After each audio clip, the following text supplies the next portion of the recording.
10 पेपरों में अगर आप देखें 10 क्वेश्चन में से अगर आप उठा के देखें तो उसमें से आपकी 5 से 6 क्वेश्चन इन्हीं 2 टॉपिक्स में से रहेंगे, ठीक ना, 3-4 क्वेश्चन रहेंगे। पाई आर स्क्वायर एच, क्या ये बात सही है? कहती क्लियर है बच्चे? ठीक। सो एप्लीकेशन ऑफ डेरिवेटिव में सबसे पहला वाला जो आपका टाइप है ये है कि आपका रेट का calculation of rate of any change with respect to some different change. जैसे कि यहाँ पे बाई का एक्स के लिए या एक्स का बाई के लिए इस तरीके का आपका कैलकुलेशन कुछ जो आपने कैलकुलेशन नहीं फिजिक्स में नहीं पढ़े होते हैं आपकी एक्सेलरेशन का, जैसे आप d2s/dt स्क्वायर करते हैं, वेलोसिटी को आप ds/dt कहते हैं, इस तरीके से आपका जो चेंज देखने को मिलता है। तो एक तो है रेट का कैलकुलेशन और दूसरा कैलकुलेशन रहेगा आपका क्या, दूसरा टॉपिक जो इंपॉर्टेंट यहाँ पे बनेगा, दूसरी एक्सरसाइज रहेगी, that is actually increasing function और decreasing function,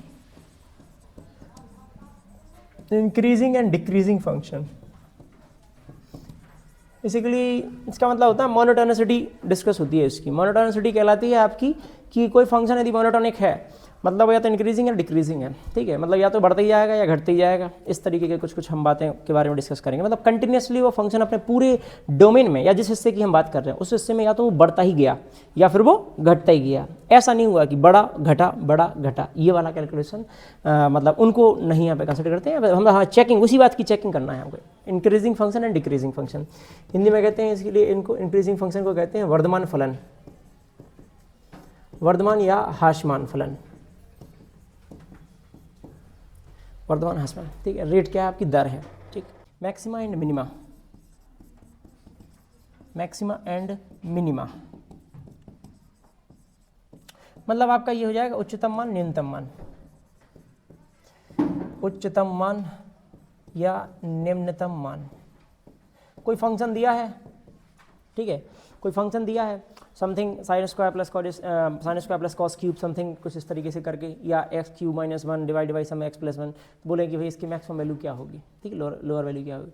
this topics also helps in dealing with the functions domain and range, ठीक है, उनको भी हेल्प करता है क्योंकि देयर आर फंक्शन जिनको आप सीधे तरीके से कैलकुलेट नहीं कर पाएंगे, ठीक है, लेकिन मतलब आप उसकी रेंज पार्टिकुलर नहीं बता पाते। आप जानते हैं इतना कैलकुलेशन से सीख ही गए होंगे कि domain is comparatively more easier than finding the range, ठीक है। रेंज फंक्शन की थोड़ा सा डिस्टर्बिंग एरिया में आती है, मतलब डिस्टर्बिंग क्या मतलब थोड़ा सा उसमें आपका ठीक ठाक कैलकुलेशन बनते हैं, जबकि आपके डोमेन के कैलकुलेशन में इतना ज़्यादा नहीं होता है। 10 पेपरों में अगर आप देखें 10 क्वेश्चन में से अगर आप उठा के देखें तो उसमें से आपकी 5 से 6 क्वेश्चन इन्हीं 2 टॉपिक्स में से रहेंगे, ठीक ना, 3-4 क्वेश्चन रहेंगे। जब भी हम ये बात कैलकुलेट कर रहे होते हैं रेट के बारे में तो इस बात को हमेशा दिमाग में रखिए। मोस्ट ऑफ द टाइम जब तक कि डिफाइन ना हो, that is a different part, most of the time rate define हम जनरली करते हैं टाइम के रेस्पेक्ट में, ठीक ना, ठीक है। नहीं कि कोई भी कैलकुलेशन जो भी जिस भी मान लीजिए कि बॉडी में चेंज हो रहा है, लेट्स से कि जैसे मान लीजिए कि जस्ट एक कोई भी आप एग्जांपल ले सकते हैं, जैसे कि आप एयर मान लीजिए ये है बलून है, बलून में आपने जो है मान लीजिए कि फॉर एग्जांपल आपका एयर आप फिल कर रहे हैं लगातार उसमें, ठीक है, बलून के अंदर, तो बलून का क्या क्या चेंज होने वाला है, मतलब सरफेस एरिया बदलेगा, बलून का वॉल्यूम चेंज होगा, वॉल्यूम की रेडियस चेंज होगी, ये सब चेंजेस देखने को मिलेंगे। अब देखो यार, अगर देखा जाए तो वॉल्यूम एरिया के रिस्पेक्ट में अलग तरीके से चेंज हो रहा है। जैसे एक सिंपल सी समझ में एक सिंपल सी बात, लेट्स से कि अपने पास कोई एक सर्कल है, ठीक है, हेलो प्लीज बच्चे ध्यान दें, हमारे पास कोई सर्कल है, जो ये सर्कल लगातार इंक्रीज करता जा रहा है, इंक्रीज करता जा रहा है मतलब साइज में, ठीक है, पहले इतना था, छोटा था, फिर बड़ा हो गया, फिर और बड़ा, फिर इस तरीके से बढ़ता जा रहा है, ठीक है। अगर आप इसमें देखें, अगर यहाँ पर रेडियस लेट्स से समझने की कोशिश करना, यदि रेडियस यहाँ पे 5 है, ठीक है, और 1 सेकंड के बाद यहाँ पर 10 हो जाती है टोटल रेडियस, ठीक है, लेट्स से 1 सेकंड में मान लेते हैं, ठीक है, सेंटीमीटर में था कैलकुलेशन लेट्स से, तो रेडियस 5 से क्या होगी आपकी 10। आप हमें ये बात बताइए, जब इसकी रेडियस 5 थी, जब इसकी त्रिज्या कितनी थी, 5 थी, ठीक है, तो इस केस में इसकी पेरीमीटर कितनी आ रही थी, पेरीमीटर मतलब परिमाप, परिमाप कितना आएगा 2 पाई r, r कितना है 5, कितना आ जाएगा 10 पाई, सही है बच्चे। जब 10 हो गया, ये P2 मतलब दूसरा मान लीजिए दूसरी वैल्यू पे ला रहे हैं, तो P2 कितना हो जाएगा 2 पाई इंटू 10 मतलब कितना हो जाएगा 20 पाई। अगर आप इसको देखें गौर से तो P1 से P2 जो चेंज हुआ है वो चेंज हुआ, डबल हो गया है, सीधा हो गया डबल, जब आपकी रेडियस डबल हो रही थी। रेडियस को क्या कर रहे थे, डबल कर रहे थे, 5 से क्या कर रहे थे आप, 10। तो आपका पेरीमीटर, परिमाप भी क्या हो रहा था आपका, डबल हो रहा था। लेकिन अगर आप एरिया की बात करें, एरिया पाई आर स्क्वायर, सही है, आर कितना है 5, सो 5 का स्क्वायर कितना हो जाएगा 25, कितना हो जाएगा बच्चे 25 पाई A2 एरिया, पाई इंटू यहां पे कितना होगा 10 का स्क्वायर, मतलब कितना हो जाएगा 100। कुछ गेम समझ में आ रहा है? एरिया 2 टाइम नहीं हुआ, एरिया 4 टाइम हुआ।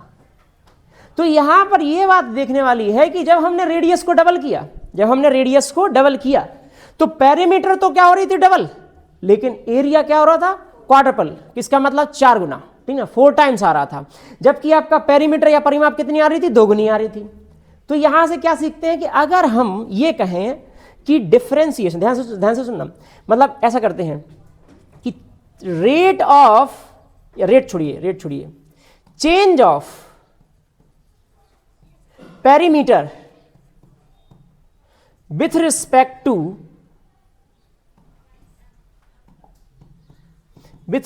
टू रेडियस के रिस्पेक्ट में क्या चेंज आ रहा है, ठीक है ना, ठीक है नहीं, रेडियस के रिस्पेक्ट में ये डबल हो रहा है, क्या हो रहा है आपका डबल, ठीक है। अब सवाल है कि ये जो डबल हो रहा है ना, इसको हम कैलकुलेट कैसे करेंगे, कितना टाइम हो रहा है, ये वाली चीज कैसे कैलकुलेट करेंगे, सोचने वाली बात। यहां पर जब हम कैलकुलेशन करेंगे तो हमें ये चीज भी सोचनी चाहिए कि रेडियस कितनी चेंज हुई, और उसके लिए उस जो चेंज हुआ ना रेडियस का चेंज कैसा हुआ, 5 से कितनी हो गई 10, नई वाली वैल्यू कितनी है 10, उसमें से पुरानी वाली वैल्यू घटा देंगे, कितनी आपकी 5, सही है।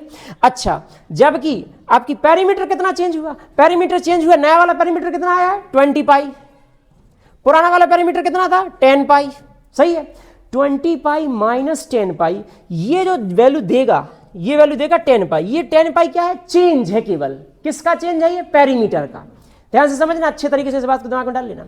ये जो चेंज है ना, ये है पेरीमीटर का चेंज, केवल चेंज, ठीक है, कि कितना चेंज आने वाला है, ठीक है। यहां का यदि आप चेंज निकालें, ये चेंज और ये चेंज, इन दोनों का रिस्पेक्ट में, इन दोनों का रेशियो निकाल दें, ये वाला, तो ये बदल रहा है नेट वैल्यू, क्योंकि अब ये कैंसिलेशन में कितनी आ जाएगी 2 पाई।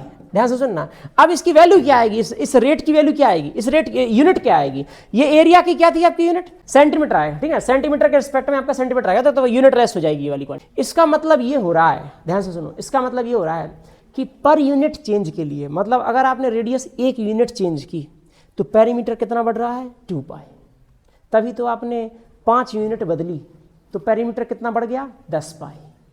समझ में आ रहा है कि नहीं आ रहा है? फिर से सुन लीजिए, एक बार फिर से सुन लीजिए। स्टार्टिंग में क्या थी आपकी 5, ठीक है ना, ठीक है नहीं, 5 से आपने क्या रेडियस कर दी आपकी 10।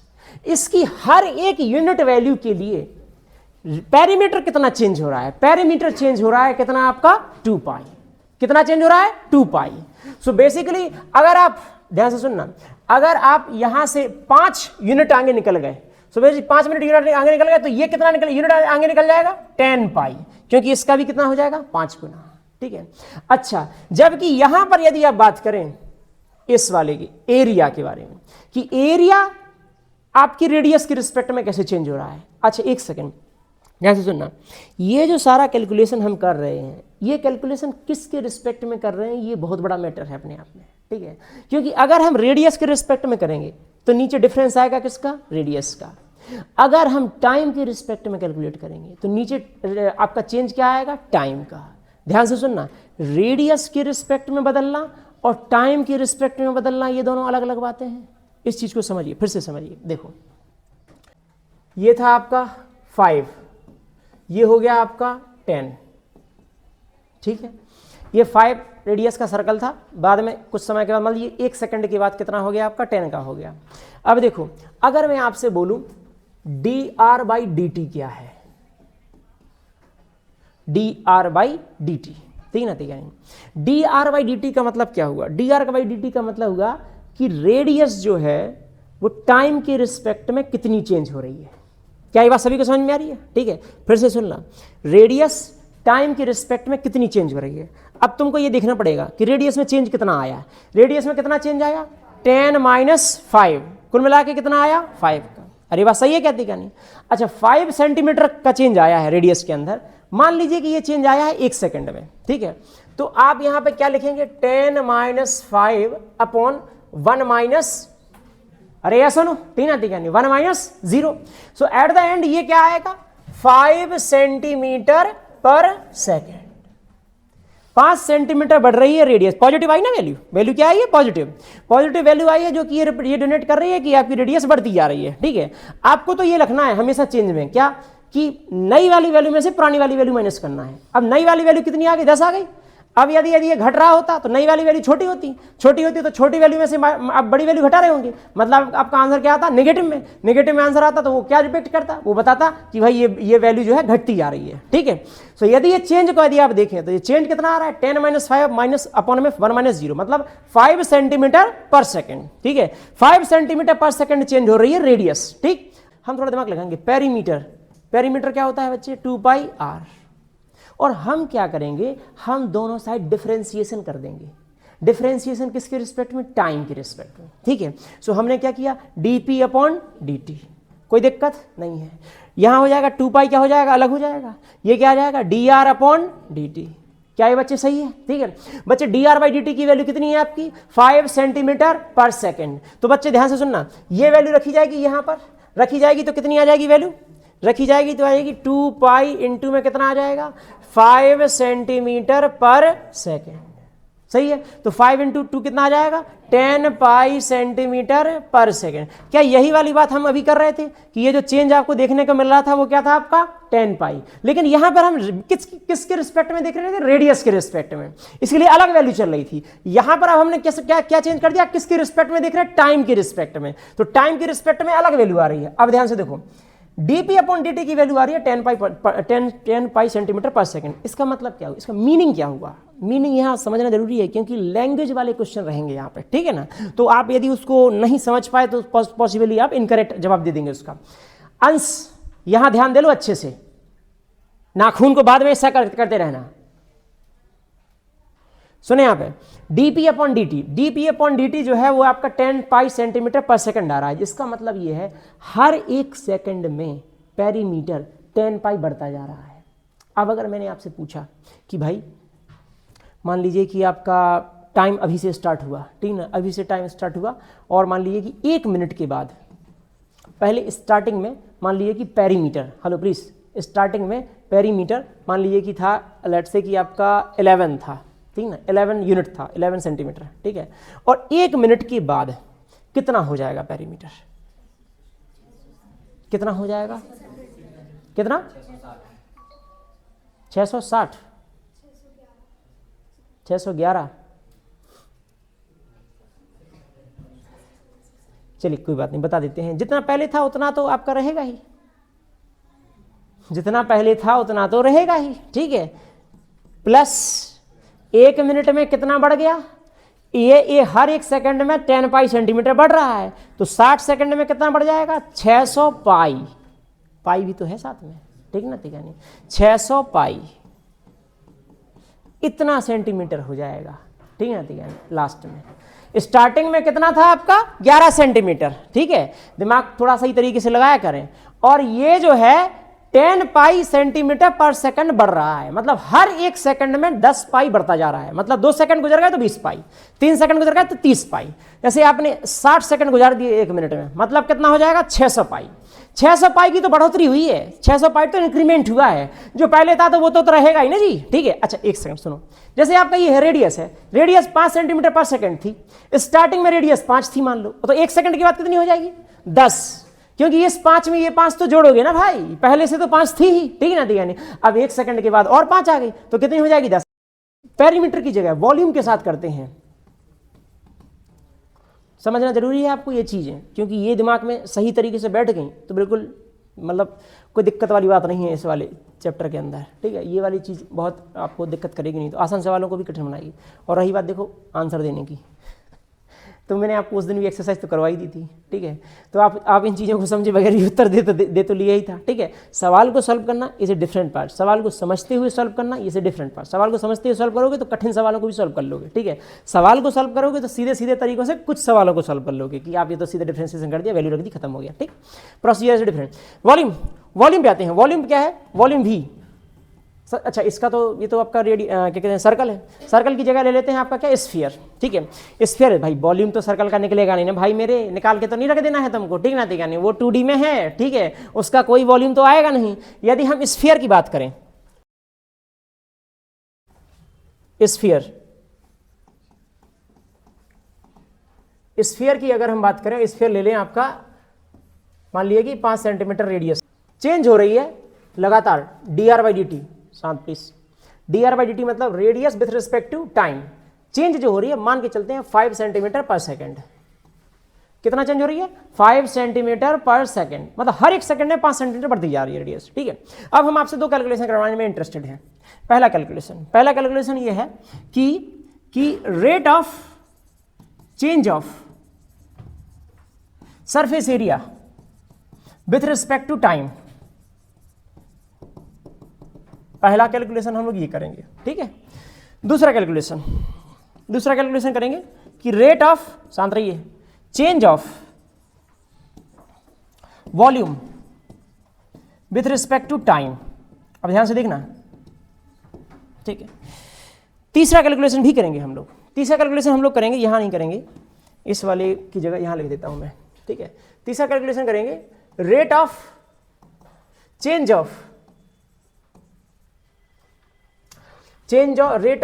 Of volume with respect to radius. चौथा calculation rate of change of volume with respect to surface area. Surface area मतलब पृष्ठ क्षेत्रफल, ठीक है।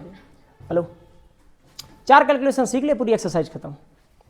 सुनिए यहाँ पे, मतलब उस एक्सरसाइज में दम बस इतना ही है। Rate of change of surface area with respect to time. पहले से ये बात गिवन है, क्या गिवन है अपने पास कि dr/dt क्या है। dr/dt का मतलब क्या समझे आप, कि रेडियस किस हिसाब से चेंज हो रही है, टाइम की रिस्पेक्ट में किस हिसाब से चेंज हो रही है। देखो, सबसे पहले इन सब के फॉर्मूले पता होना चाहिए कि किसका क्या सरफेस एरिया होता है, किसका क्या वॉल्यूम होता है। चिंता ना करें, मैं इसके बाद आपका वही लिखने वाला हूँ, जितने भी टाइप के पॉपुलर शेप्स हैं उनके सरफेस एरिया, वॉल्यूम, वो सब अगर एक बार देख लेना। वैसे तो मैक्सिमम लोगों को आता ही होगा, और जिनको नहीं आता है तो देख लेना, तो आपको रिकॉल हो जाएगा, ठीक है। Rate of change of surface area with respect to time. तो सरफेस एरिया ऐसे, स्फीयर का सरफेस एरिया कितना होता है, 4πr²। कितना होता है आपका, 4πr²। अरे यार, फिजिक्स में पहले चैप्टर में पढ़ लिया होगा आपने, ठीक है। ए इज इक्वल टू कितना होता है आपका, 4πr²। अब देखो, ये हमें किसके रिस्पेक्ट में निकालना है, समझना जरा ध्यान से। हमें ये निकालना है टाइम की रिस्पेक्ट में। किसके रिस्पेक्ट में निकालना है, टाइम की रिस्पेक्ट में। तो सबसे पहले मैं क्या करूंगा, मैं इसमें डिफरेंशिएशन करूंगा। डिफरेंशिएशन किसके रिस्पेक्ट में करूंगा, टाइम की। अब ध्यान से देखना, यदि मैं टाइम के रिस्पेक्ट में करता हूं तो मुझे मिलता है dA/dt। गौर से देखना बच्चे, 4π तो कांस्टेंट है, ठीक है। ये अब देखो, ये क्या बन जाएगा, dr²/dt। अब आप हमें बताइएगा ये क्या बन जाएगा। अब देखो ध्यान से, यदि आप इसको करते हो तो 2r आएगा। 2r का मतलब 2 का 8 4 में मल्टीप्लाई करना है 8, तो 8πr dr/dt। अब यहां समझने वाली बात है, यदि आपने ये कैलकुलेशन किया 8πr dr/dt, तो इसका जवाब देने के लिए अपने पास केवल एक चीज है, लेकिन इस r का क्या करेंगे। ये r पता है क्या होगी, ये r है इंस्टेंट, किस टाइम पर, मतलब जब r की वैल्यू 10 है, r की वैल्यू 15 है, r की वैल्यू 20 है, किस पॉइंट पर आप ये कैलकुलेशन करना चाहते हैं। तो अभी अच्छा, इसकी जगह अगर हम लोग ये निकालते हैं, जैसे कि ये वाला, मतलब एक यहां पर एक और क्वेश्चन ले लेते हैं थोड़ा सा, वो भी एक ठीक रहेगा। क्या, इस चीज को समझ लो अच्छे से, हम आपको बता रहे हैं। यदि मैं इसकी जगह, अभी ये पूरा हुआ नहीं, ध्यान से समझना। यदि मैं इसकी जगह rate of change of surface area with respect to radius करता, ध्यान से समझना, विथ रिस्पेक्ट टू रेडियस करता अगर मैं, ठीक है, केवल रेडियस के रिस्पेक्ट में, तो अब चक्कर पता है क्या आएगा, इसका आंसर अब अलग तरीके से सॉल्व होगा। आप ये तो यही लिखोगे, लेकिन जब आप डिफरेंशिएट करोगे तो किसके रिस्पेक्ट में करोगे? रेडियस आर के रिस्पेक्ट में। और आर के रिस्पेक्ट में यदि आप करोगे तो डी ए अपॉन में क्या करोगे? D R. तो बच्चे ये चीज अपने क्वेश्चन में अच्छे तरीके से देख लेने का कि किस में दिया है वैल्यू और क्या निकालना चाहता है। बाय डिफॉल्ट यदि उसने कुछ नहीं बोला, उसने बोला कि रेट ऑफ चेंज बताइए, इसका रेट बताइए कैसे चेंज हो रहा है, ठीक है, तो बाय डिफॉल्ट किस में रहेगा? टाइम में, टी में, ठीक ना, ठीक है, जिसमें वो दिया होगा पहले से ही, ठीक। और अगर वो खुद पूछ रहा है एक्सप्लिसिटली तो बताएगा कि ये रेडियस के रिस्पेक्ट में करना है, किसके रिस्पेक्ट में करना है। देखिए डी ए अपॉन में क्या कर दिया आपका? D R. D A upon में डी आर की वैल्यू क्या आएगी? इसका आर के, इसका तो आर में हो जाएगा डिफरेंशिएशन, क्योंकि सीधा आएगा 2r और 4 पाई कितना आ जाएगा? 8 पाई आर। अब ध्यान से देखो, इन दोनों में अंतर है कि नहीं है? इन दोनों में अंतर है। यदि आप टाइम का निकाल रहे हैं ना तो D R by D T साथ में आ रही है वैल्यू, यदि आप नॉर्मल रेडियस का निकाल रहे तो आर में आ रहा है वैल्यू। तो लेट से इस क्वेश्चन में ये सारी कैलकुलेशन करने हैं हमको at R is equal to, मान लीजिए कि आपका लेट से कि 10 है, ठीक है, r इक्वल टू 10 पर करना है कैलकुलेशन। तो अगर हमें r इक्वल टू 10 पर कैलकुलेशन करना है तो इस कैलकुलेशन की वैल्यू क्या आएगी? इस कैलकुलेशन की वैल्यू 10 यहां पे आ जाएगा, ठीक है, 80 पाई, ठीक है, और r की dr बाई dt कितना है आपका? 5, तो कितना हो जाएगा? 400। इसकी यूनिट कुछ और आएगी, लेकिन इसकी यूनिट क्या आएगी? सेंटीमीटर स्क्वायर अपॉन में सेकंड। टाइम की क्या है आपकी यहां पर? सेकंड। और डी क्या हो जाएगा? Centimetre square. तो इसकी यूनिट आएगी सेंटीमीटर स्क्वायर पर सेकंड। इसका मतलब क्या समझे? इसका मतलब ये समझे, ध्यान से सुनो, मीनिंग समझो इसका। इसका मीनिंग ये है कि जब आर की वैल्यू 10 होगी उस पॉइंट पर एरिया इस स्पीड के साथ बढ़ रहा होगा, 400 पाई सेंटीमीटर स्क्वायर पर सेकंड, इतना बढ़ रहा होगा एरिया जब आपके आर की वैल्यू क्या रही होगी? 10। आप इससे क्या सीख रहे हैं? इससे ये सीख रहे हैं कि स्फीयर का रेडियस, स्फीयर का एरिया या वॉल्यूम, अभी वॉल्यूम का भी देखेंगे, वो उसकी स्पीड कॉन्स्टेंटली नहीं बढ़ पाती है, ठीक ना, ठीक है, नहीं, उसकी स्पीड कैसे बढ़ती है? आर पे भी डिपेंडेंट होती है। जैसे जैसे आर बढ़ती जाती है उसके एरिया बढ़ने की स्पीड भी बढ़ती चली जाती है। फिर से सुनिए मेरे शब्दों को, एरिया बढ़ने की स्पीड बढ़ रही है, ठीक ना, ठीक है, नहीं, एरिया किस स्पीड से बढ़ रहा है? वो है ये, चूंकि ये डिपेंडेंट हो गया किसके ऊपर? आर के ऊपर, तो एरिया की स्पीड भी बढ़ती जा रही है, वो आपके आर पर डिपेंडेंट है, ठीक है ना। अच्छा, यहां पर यदि आप वैल्यू निकालेंगे, ये कितना आ जाएगा? आर की वैल्यू 10 रख देंगे, कितना आ जाएगा? 80 पाई। अब ध्यान से देखो, ध्यान से देखो, इसका मतलब समझिए आप क्या है? इसका मतलब इसकी यूनिट क्या है? इसकी यूनिट आएगी सेंटीमीटर स्क्वायर अपॉन में सेंटीमीटर, कुल मिला के यूनिट क्या आ जाएगी? सेंटीमीटर, ठीक, सेंटीमीटर आ जाएगी। वैसे तो आइडियली ये एक्चुअली में ऐसा है, सेंटीमीटर स्क्वायर अपॉन सेंटीमीटर, क्योंकि आप ये बोलेंगे, क्या बोलेंगे कि पर सेंटीमीटर रेडियस के चेंज होने पर, ये मतलब जब आर की वैल्यू 10 थी तब पर सेंटीमीटर रेडियस के चेंज होने पर एरिया किस हिसाब से चेंज हो रहा था? 80 पाई सेंटीमीटर स्क्वायर। क्या ये बात सभी की क्लियर है? कहती क्या नहीं भाई? सो ये दोनों कैलकुलेशन अलग अलग हैं। अब ये वाले कैलकुलेशन पे आते हैं। Rate of change of volume with respect to time. Volume कितना होता है आप सभी लोग जानते हैं? 4/3 पाई आर क्यूब। बच्चे सही है क्या? हम किसके रिस्पेक्ट में डिफरेंशिएशन करेंगे यहां पर? टाइम के रिस्पेक्ट में। 4/3 पाई, ये तो क्या है बच्चे? कांस्टेंट। आर क्यूब का क्या हो जाएगा? 3r square dr by dt। बहुत बढ़िया, सही है बच्चे। ये 3 से 3 क्या हो जाएगा? कैंसिल। क्या बच जाएगा आपका? 4 pi r square dr by dt। तो वॉल्यूम का अगर आप टाइम के रिस्पेक्ट में निकालना चाहते हैं चेंज, इन दैट केस जो आपका चेंज निकल रहा है ये चेंज भी किस पर डिपेंड कर रहा है? आर पर। और आर पर सीधा प्रोपोर्शनल नहीं है, आर स्क्वायर की प्रोपोर्शनल है, ठीक है ना, ठीक है, ध्यान रखें इस बात पे। तो ये क्या हो जाएगा? 4r square dr by dt। अभी ये r की वैल्यू रख दीजिए, r की वैल्यू क्या है? 10, तो 10 रख देंगे तो कितना हो जाएगा? 10 स्क्वायर क्या हो जाएगा? 400 पाई, ठीक ना, ठीक है, 400 पाई इंटू में कितना आ जाएगा? dr by dt। तो 400 इंटू 5 कितना? 2000 सेंटीमीटर क्यूब, सही है, सेंटीमीटर क्यूब भाई। अच्छा पाई है, सॉरी, पाई तो रहेगा ही, सेंटीमीटर क्यूब पर सेकंड, सही है बच्चे, ठीक है जी। ये वैल्यू आ गई, यहां तक आ गया। अब देखो यहां पर ध्यान से, अब आता है ये वाला rate of change of volume with respect to radius. अब देखो तुमने क्या किया इसके लिए? वॉल्यूम। सवाल को पढ़ो, उसी के हिसाब से डिफरेंशिएशन का डिसीजन लो। तुमको जवाब कैसे देना पड़ेगा? dv upon dr। क्या ये बच्चे सही है? dv upon dr। dv upon dr का यदि आप जवाब देंगे तो 4/3 पाई आर क्यूब। आर क्यूब का क्या हो जाएगा? 3r square. उसके साथ में कोई भी नहीं आएगा टर्म, ठीक है। क्यों नहीं आएगा? क्योंकि आर के ही रिस्पेक्ट में आप कर रहे हैं, 3r²। क्या बन जाएगा dv upon dr? dv upon dr आएगा आपका 4πr²। r की वैल्यू 10 कितना आ जाएगा 100 इंटू 4 कितना आ जाएगा 400 पाई, और ये कितना है आपका सेंटीमीटर क्यूब पर सेंटीमीटर। ठीक है, बेसिकली ये आप रेट के टर्म में अगर आप मीनिंग समझना चाहते हैं तो ये कैंसिल नहीं करना पड़ेगा आपको। ठीक है, मीनिंग तो तभी निकलेगा क्योंकि आप इसको ये समझेंगे क्या कि पर सेंटीमीटर चेंज में, मतलब पर सेंटीमीटर अगर यदि आपने रेडियस चेंज की और जब आर की वैल्यू 10 थी तब वॉल्यूम किस स्पीड से चेंज हो रहा था 400 पाई सेंटीमीटर क्यूब। ठीक है, अच्छा जी, अब देखिए ये लास्ट वाला calculation one of the best. ठीक है, यदि हम इसका कैलकुलेशन करते हैं तो ये बोलता है कि rate of change of volume with respect to surface area. अब देखो बच्चे समस्या क्या है, वॉल्यूम का डिफरेंशिएशन करना है सरफेस एरिया के रिस्पेक्ट में। ठीक है, तो वॉल्यूम का डिफरेंशिएशन सरफेस एरिया के रिस्पेक्ट में होगा जब, तो तुम्हें यहां पर यूज करना पड़ेगा पैरामेट्रिक फॉर्म। याद है पैरामेट्रिक वाला प्राचलिक? ठीक है, प्राचलिक वाला क्या था आपका उसके अंदर कि आप dy बाई dx को सीधा तरीके से ना निकाल के y किसी और के टर्म में था, x भी किसी और के टर्म में है, और तब आप कैलकुलेशन कर रहे हैं। यहां पर वो कॉमन टर्म कौन है r। ठीक है, जो आपका v है वो भी किसके रिस्पेक्ट में है r के रिस्पेक्ट में है, s जो है वो भी किसके रिस्पेक्ट में है r के रिस्पेक्ट में। तो अब यहां पर r के रिस्पेक्ट में कर सकते हैं, साथ में इसको हम t के रिस्पेक्ट में भी कर सकते हैं। ठीक है ना, ठीक है, क्योंकि dv अपॉन dt करें और ds अपॉन dt करें तो भी निकल के आ जाएगा, क्योंकि dv अपॉन dt की वैल्यू निकाल सकते हैं और ds अपॉन dt की वैल्यू निकाल सकते हैं। दोनों वैल्यू हम लोगों ने निकाली है। ध्यान से देखिए जरा, किसी के रिस्पेक्ट में यहाँ पे कर सकते हैं, यहाँ पे सो डी, अगर आप dv अपॉन dr के रिस्पेक्ट में कर रहे हैं तो भी कर सकते हैं। इन दोनों का यूज कर लेंगे हम थोड़ा, dv upon dr upon ds upon dr। सही है बच्चे, dv अपॉन dr, सुनना ध्यान से, हेलो, कांस्टेंट की वैल्यू नहीं रखने का पहले।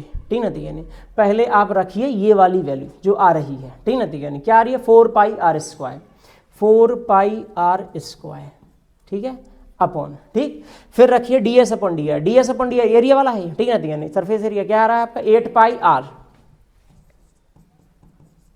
पाई से पाई क्या हो जाएगा कैंसिल, ये से ये कैंसिल 2 टाइम और ये r, तो r/2 क्या आ रहा है r/2। रेडियस की वैल्यू कितनी है आपकी 5, तो 10, तो कितना हो जाएगा आपका 10/2 कितना आ जाएगा 5। ये क्या आएगा सेंटीमीटर क्यूब पर सेंटीमीटर स्क्वायर। समझ में आ रहा है कि नहीं आ रहा है? ठीक है, तो मैंने सारे आपके कैलकुलेशन बता दिए हैं कि आपका वॉल्यूम किस हिसाब से चेंज होता है टाइम के रिस्पेक्ट में, रेडियस के रिस्पेक्ट में कैसे चेंज होता है, वॉल्यूम आपके सरफेस एरिया के रिस्पेक्ट में कैसे चेंज हो रहा है। मतलब वॉल्यूम और surface area is not a part यहाँ पर ये था कि किसका किसके साथ कैसे रिलेशन बन रहा है और हम कैसे रेट कैलकुलेट कर रहे हैं। ठीक है ना, इसका क्या हो जाता है आपका, लेट से कि रेडियस r है, त्रिज्या यदि r है, r यदि त्रिज्या है रेडियस, तो इस केस में आपके पेरीमीटर, सरकमफ्रेंस इसी को बोलते हैं आप, परिधि, परिमाप भी उसी के सेंस में बोल रहे हैं, कितना होता है 2πr। एरिया, क्षेत्रफल कितना होता है πr²। ठीक है, और डायमीटर, व्यास सी कितना होता है आपका 2r। शांत रहिए।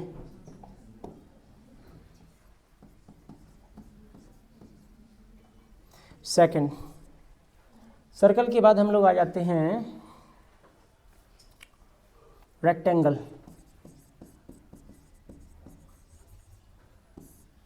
आयत, ठीक है, ये जो है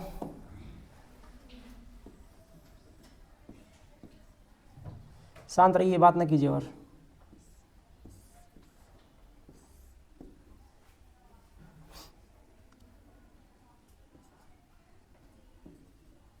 ठीक है, LW में लिख दीजिए, जिसमें भी लिखना है आप AB में लिख दीजिए। ठीक है, पता होना चाहिए क्या है एरिया, क्या कहते हैं पेरीमीटर, पेरीमीटर परिधि टोटल। ठीक ना, ठीक है, नहीं, या परिमाप बोलने लगते हैं इसको यहाँ पर।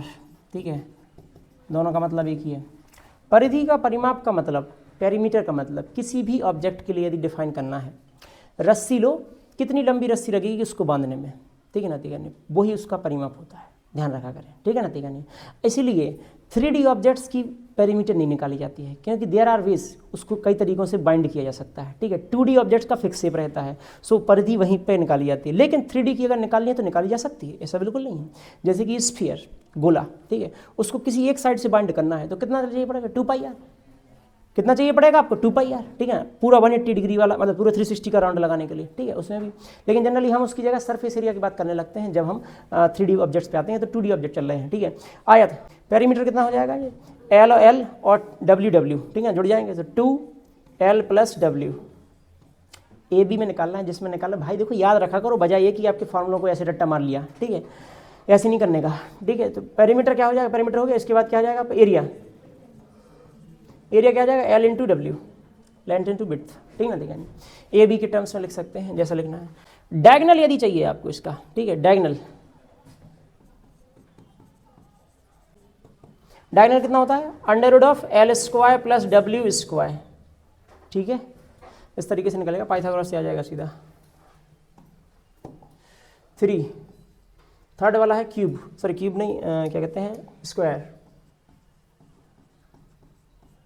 वर्ग, शांत रहे, ठीक है। वर्ग ये क्या है आपका, ये है रेक्टेंगल जिसकी लेंथ विड्थ क्या है, सेम। तो आप यहाँ पे LW में तो जनरली ए के टर्म्स में लिख देते हैं, तो AA, ठीक है ना, दोनों आ रहे हैं। हेलो, पेरीमीटर, परिमाप कितना आता है, 4A, सभी जानते हैं, ये तीनों, सॉरी चारों को आपका ऐड कर दिया है। एरिया, क्षेत्रफल कितना हो जाएगा, A², ठीक है, और आपका डायगोनल √2A, ए पे नहीं है रूट, ठीक है, अरे वही रूट में A² कर दिया है, ठीक है। थर्ड पे आने के बाद हम लोग आते हैं आपका फोर्थ, 2D शेप्स की कहानी को यहीं पे एंड करते हैं, आते हैं आपका क्यूब पर। क्यूब, घन, शांत रहें प्लीज। क्यूब क्या है आपका, क्यूब जो है तो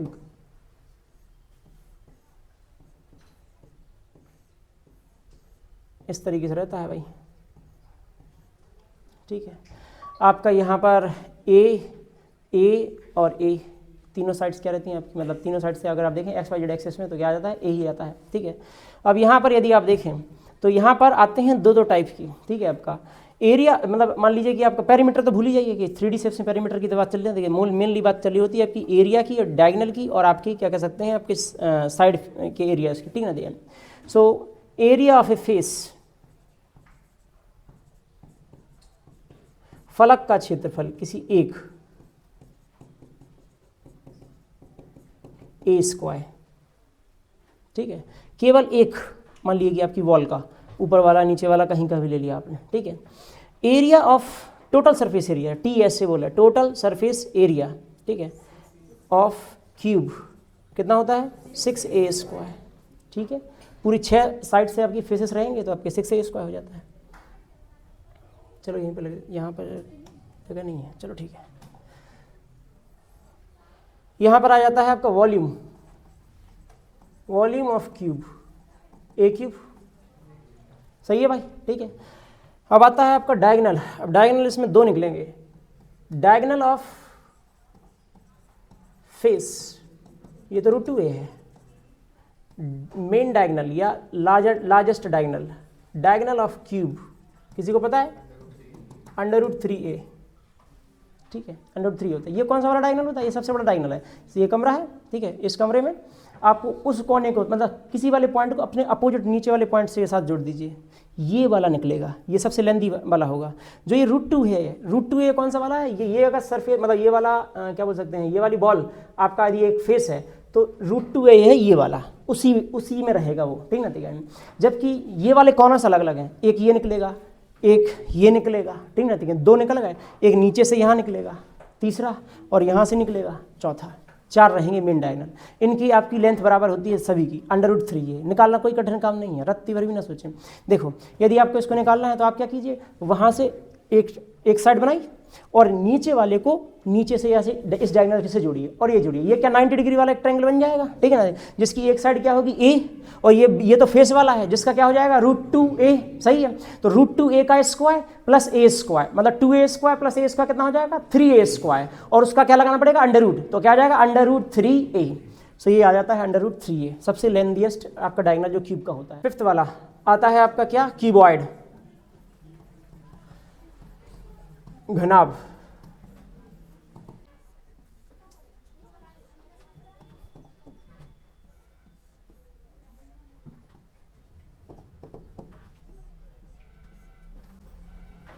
सही है भाई, ठीक है। अब इसमें जो है ये सब अलग अलग अलग कहानी में रहेंगे, ठीक है। ए बी सी के टर्म में दे सकते हैं, LWH के टर्म में दे सकते हैं, जैसा देना है वैसा दे सकते हैं जवाब, ठीक है।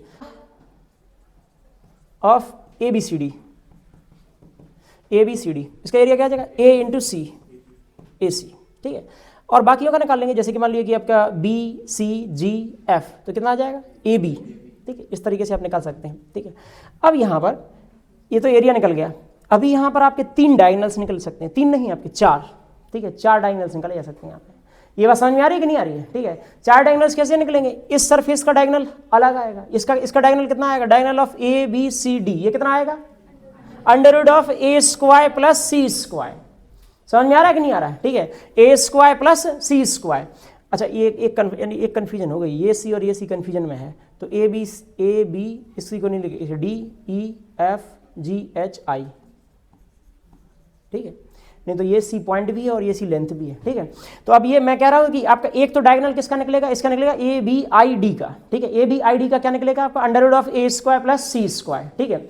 फिर एक डायगोनल निकलेगा ADHE का, ये क्या निकलेगा A² + B², ठीक है। फिर एक डायगोनल निकलेगा आपका DIGH का, ये कितना निकलेगा √B² + C², और एक डायगोनल निकलेगा मेन डायगोनल जो सबसे लेंथी होगा, H को B से जोड़ने वाला, या A को G से जोड़ने वाला, D को F से जोड़ने वाला, I को E से जोड़ने वाला, इसका लेंथ क्या होता है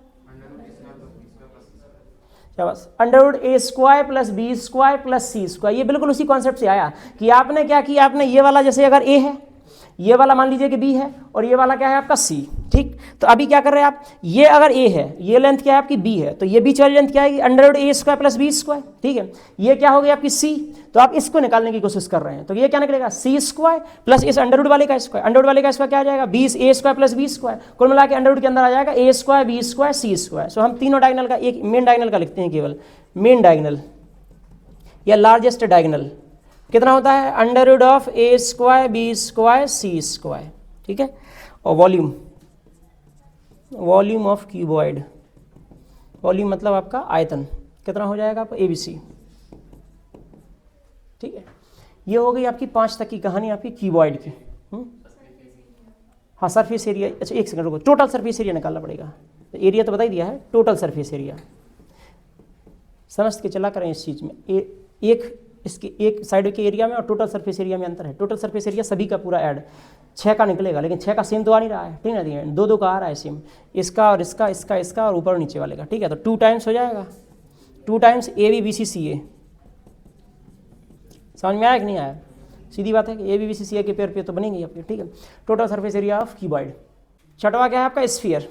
स्फीयर क्या है, ये आपका स्फीयर के पास आपकी 3rd डायमेंशन में भी बना हुआ है, मतलब ऐसा है भाई, ये तो आप जानते हो कि हायर डायमेंशन को कभी भी लोअर डायमेंशन में नहीं बनाया जा सकता है, ये आपको हमेशा बताया मैंने, ठीक है। आप एज्यूम ही करना पड़ेगा आपको, ठीक है, कि ये लोअर डायमेंशन में मतलब ये बनाए गए हैं, लेकिन आपके स्टिल हैं ये 3D में। आइए इसका क्या है जी, आपका इसका एरिया निकालते हैं। एरिया कितना होता है, एरिया ऑफ स्फीयर का मतलब क्या होता है, गोला। एरिया ऑफ स्फीयर ये होता है आपका 4πr², डायमीटर उतना ही आएगा आपका 2r, ठीक है। आपका वॉल्यूम आयतन ऑफ स्फीयर कितना हो जाएगा 4/3πr³, ठीक है। ये दोनों कहानी रहेंगी, और तो यहाँ पर जरूरत नहीं पड़ने वाली और कुछ की, ठीक है।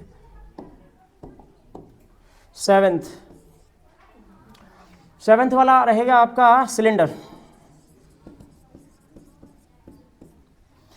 ये क्या है आपका बेलन, शांत रहें प्लीज। देखो सिलेंडर को इस तरीके से समझो, बात नहीं, ये सिलेंडर है। सिलेंडर को ऐसे समझो आप कि एक सर्कल था, उसके ऊपर एक और सर्कल, तीसरा सर्कल, चौथा सर्कल, पांचवा सर्कल, ऐसे सर्कल बना दिए गए, कई सारे, बहुत सारे सर्कल बनाए, ठीक है। मैं आपको ये बात बताने की कोशिश कर रहा हूँ कि कैसे आप, मतलब मैंने इसको दिमाग में कैसे कर रखा है ना, तो कभी आप भूलेंगे नहीं, ठीक है ना, कभी नहीं भूल सकते इसको, ठीक है। ये बेलन है, ठीक है, सिलेंडर है। सिलेंडर में क्या है, ये सबसे पहली बात सुन लीजिए, राइट सर्कुलर सिलेंडर है, लंब वृत्तीय बेलन बोला जाता है, जिसका मतलब ये होता है कि ये 90 डिग्री है। सिलेंडर तो ये भी है, और इसका आपका जो आपका एरिया वो सब कैलकुलेशन इसके इक्वल नहीं होते हैं, ठीक है। ये पाइप जैसा ही है, ठीक ना, ठीक है नहीं। लेकिन इसमें पता है, इसमें जो जिस सिलेंडर की आप बात कर रहे हैं वो ये वाला है, यहाँ से यहाँ तक का बस, ठीक है ना। ये एक्स्ट्रा स्पेस है और वो आपने कैलकुलेट नहीं किया फिलहाल के लिए, इसलिए जनरली आपके किताबों में लिखा होता है राइट सर्कुलर सिलेंडर, ठीक है। क्या लिखा होता है, right circular cylinder, right angle बनता है यहाँ पर, ठीक है। इसकी हाइट क्या है जी आपकी, h, ठीक है,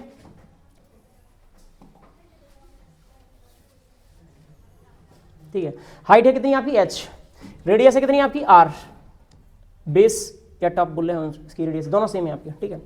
अच्छा अब देखो, खुद सोचो जरा ध्यान से, सरफेस एरिया क्या क्या निकलेगा, इसके दो सरफेस एरिया निकलेंगे, एक होगा कर्व्ड सरफेस एरिया, ठीक है, एक होगा टोटल सरफेस एरिया, ठीक है। कर्व्ड सरफेस एरिया क्या है, वक्र पृष्ठ का क्षेत्रफल, ठीक है।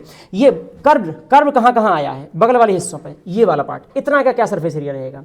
अच्छा, और ऊपर नीचे वाला क्या है, वो तो सर्कल है, ठीक है ना, तो ये सर्कल है ऊपर वाला नीचे वाला, तो ऊपर वाले का क्या हो जाएगा, पाई आर स्क्वायर, नीचे वाले का क्या हो जाएगा, पाई आर स्क्वायर। अब ध्यान से सुनना प्लीज, बगल वाले का मतलब curved surface area, curved surface area, इसको कहते हैं वक्र पृष्ठ,